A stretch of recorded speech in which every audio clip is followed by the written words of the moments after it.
അങ്ങനെ ഇന്നത്തെ വീഡിയോ എന്ന് വെച്ചാൽ നമ്മുടെ വീട്ടിലുണ്ടാക്കിയ നല്ല നാടൻ ചക്ക, അതായത് ചക്ക പുഴുക്ക് അല്ലെങ്കിൽ ചക്ക ഇടിച്ചത് എന്നൊക്കെ പറയും.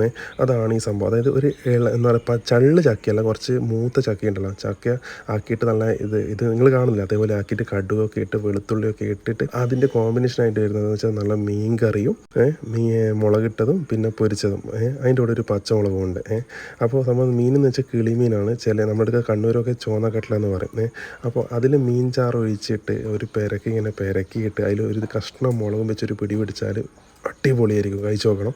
പിന്നെ വെറുതെ അതിന് ശേഷം ഒരു എരിവ് പോകേണ്ടിയിട്ട് എന്ത് ചെയ്യുക, നമ്മൾ മീൻ പൊരിച്ചത് ഒരു കഷ്ണം എടുത്തിട്ട് വായിലിടുക. എന്നിട്ട് പിന്നെ മുളയാറിൻ്റെ എന്ത് ചെയ്യുക, മീനിൻ്റെ ഒരു കഷ്ണം ഇങ്ങനെ അടത്തിയെടുക്കുക. നമ്മൾ കിളിമീനായതുകൊണ്ട് ഇങ്ങനെ ഇറച്ചി ഇങ്ങനെ അടത്തുനിന്ന് വരും. എന്നിട്ട് അതും ഈ ചക്കയും കൂട്ടിയിട്ട് ഒരു പിടുത്തം പിടിക്കും. പിന്നെ അതേപോലെ തന്നെ എന്ത് ചെയ്യുക വെച്ചാൽ നമ്മൾ പൊരിച്ച മീൻ ഉണ്ടാവില്ല, പൊരിച്ച ഈ മീനും നമ്മൾ ചക്ക കൂടുന്ന സമയത്ത് എന്ത് ചെയ്യണമെന്ന് വെച്ചാൽ അതിൽ എനിക്ക് വെളുത്തുള്ളി ഭയങ്കര ഇഷ്ടമാണ്. അതെല്ലാം കൂടി ഒരു അടിപൊളി പിടുത്തം പിടിച്ചാലുണ്ടല്ലോ നമ്മൾ